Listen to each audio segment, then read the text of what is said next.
यायचो बाबळे महाराजांबरोबर, रिक्षाने यायचो. एसटीडी बूथमध्ये मी कामाला होतो. बाबांकडे फळं घेऊन यायचो. बाबांचं रडणं मी पाहिलं जवळ. बाबा ओक्साबोक्षी रडलेले मी पाहिलं. मी आता इथे बोलतोय, मला कीर्तन झाले, बाबळे महाराजांना फोन लावा आणि परिस्थिती विचारा. त्यावेळी बाबांनी ज्या वेदना प्रगट केल्या माझ्याकडे, ते मला अंगावर काटा आहे. पण बाबांची अंत्ययात्रा चालू होती ना, तेव्हा मी एकटा रडत होतो आणि बाबळे महाराजांनी मला सावरलं. त्यांची इच्छा होती की जुंद्री भाषेचा शब्दकोश काढायचा. एकदा असंच चर्चा चालू होती अध्यात्मावर. माझं भाषण त्यांनी ऐकलं, मला 5 रुपयाची नोट दिली. तिला डोक्यावर हात ठेवला म्हणजे खूप मोठा उशीर.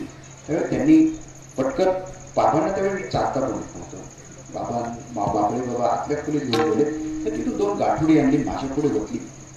ती एसटीच्या तिकिटाची होती. म्हटले हे एसटीची तिकीट आहे, डोक्यावर भाकर घेऊन मी महाराष्ट्र आठवा पिंचलेला आहे, पुन्हा पुढे लाचार झालो नाही. त्याच्यामुळे माझी अपेक्षा आहे की असा एखादा घडावा या मातीतून.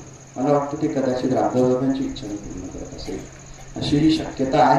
म्हणून कदाचित शताब्दी महोत्सवामध्ये मी इथे येतोय. बाबांचं त्यावेळी झालेले डायलॉग माझ्या अंतकरणामध्ये आहे. माझ्याकडनं राहिलं, रविवारी मला एनसीसी असायची, रविवारी बाबा हे म्हणायचे. इतर वेळी मी काम करून, शरदला माहिती आहे, जॉब करून शिक्षण करायचो. ती जुंद्री भाषेचा शब्दकोश माझ्याकडं राहिला. बाबांचं ते काम माझ्याकडून राहिलं. पण बाबा जिथे असते, माझं असं एकही कीर्तन नाही. गंभीर बाबा, प्रवीण महाराज, दुरापे महाराज अनेक ठिकाणी असतात. अगदी अयोध्येच्या मंदिरामध्ये पण जिथे जिथे माझे कीर्तन, आता उत्तराखंडला माझे कीर्तन आहे, ऋषिकेशला सकाळी माझंही, संध्याकाळी कोळीकर बाबांचं आहे. म्हणजे मी जिथे कीर्तन केली आणि जिथे करणार आहे, माझे एकही कीर्तन असं नाही जिथं मी 3 महात्म्यांची नावं घेतली नाही. त्याच्यात पहिलं नाव मी घेतो वैकुंठवासी परमपूज्य सारंगबाबा वायकर, दुसरं नाव मी घेतो वैकुंठवासी परमपूज्य रामदास बाबा मनसुख, आणि तिसरं नाव मी घेतो वैकुंठवासी परमपूज्य गुरुवरे कोंडाजीबा ढेरे. ही 3 नावं घेतल्याशिवाय माझं कीर्तन संपत नाही. त्यांचं कोण ऐकायला नसतं, त्यांचे नातेवाईक नसतात ऐकायला. त्याच्याने माझं काही मानधन घेतच नाही, तेव्हा वाढायचा प्रश्न नाही. कीर्तनच कमी करायचं, तेव्हा कीर्तन तारखांसाठी घेत नाही. मला असं वाटतं की ह्या माणसांची अविट छाप माझ्या अंतकरणावर आहे. आणि 4थं नाव मी आवर्जून घेतो वैकुंठवासी परमपूज्य गुरुवरे पंडितांना खांडगे बाबा. आणि 5वे माझे वडील, ज्यांचं नाव रामचंद्र, आणि मरताना इच्छा व्यक्त केली, बाळा फेटा घालायचं राहिलं, दशक्रिय शपथ घेतली, कीर्तनकार झालो.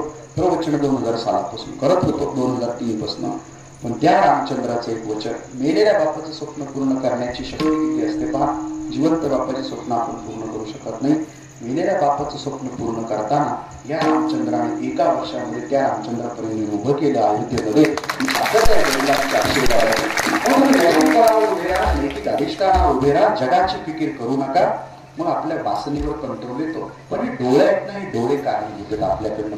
पापाची वासना नको जाऊ डोळा, हे डोळे आहेत ना, या डोळ्यांमुळे प्रॉब्लेम्स आहेत. वर्ल्ड हेल्थ ऑर्गनायझेशन असं सांगतं, आपण जगामध्ये जे पाहतो त्याचा परिणाम आपल्या अंतर्मनावर होतो, आणि ते अंतर्मन तशा पद्धतीची कृती करतं. पहा, याच्यामध्ये 3 प्रकारची दृष्टी आहे. एक चर्मदृष्टी आहे, पटकन जातोय पुढे. ज्ञानदेवांची ओवी आहे त्याच्यावर, जे चामाचे डोळे दागती, जे इंद्रिया गोडी दागती, त्याची साच हे गती पुढे जाया. चांगल्यांच्या डोळ्यामध्ये आपण पाहतो ना, ही सर्वसामान्यांची दृष्टी आहे. आपण म्हणतो या डोळ्यांनी मला सारं जग दिसतं. मी विज्ञानाचा अभ्यासक आहे, विज्ञान असं सांगतं आपण जे जग पाहतो ब्रह्मांडामधलं हे फक्त 8% जग आपण पाहतो. 92% आपल्या अपार्ट फ्रॉम आवर आईज, आपल्या असणाऱ्या नजरेच्या नेत्राच्या बाहेर 92% जग आहे. हे मी सांगत नाही, Albert Einstein, doctor Abdul Kalam, Thomas Alva Edison scientist सांगतात 92% जग. आणि ते आमच्या वेद उपनिषदात ऑलरेडी सगळं आलेलं आहे. ते सांगायला मला वेळ नाही, का सांगितलं ते सगळं हे जग कसं आहे. आपण 8% जग पाहतो, आपल्याला सगळं कळतं. ऍक्च्युली इथेच आपला घोटाळा होतो, आपल्याकडनं पाप घडतो. म्हणून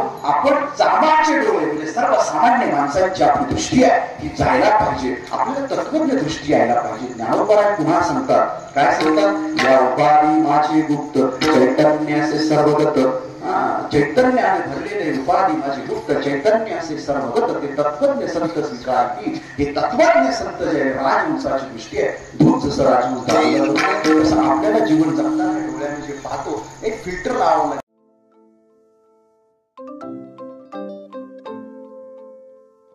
नवनवीन आणि ताज्या घडामोडींसाठी आज 24 तास सबस्क्राईब करा. त्याचबरोबर बेल आयकॉनवर क्लिक करा आणि मिळवा आमच्या बातम्यांच्या नोटिफिकेशन्स. तसेच आज 24 तासची प्रत्येक बातमी आपल्याला कशी वाटली हे कळवा. लाईक करून, कमेंट करून आणि आमच्या बातम्या शेअर सुद्धा करा.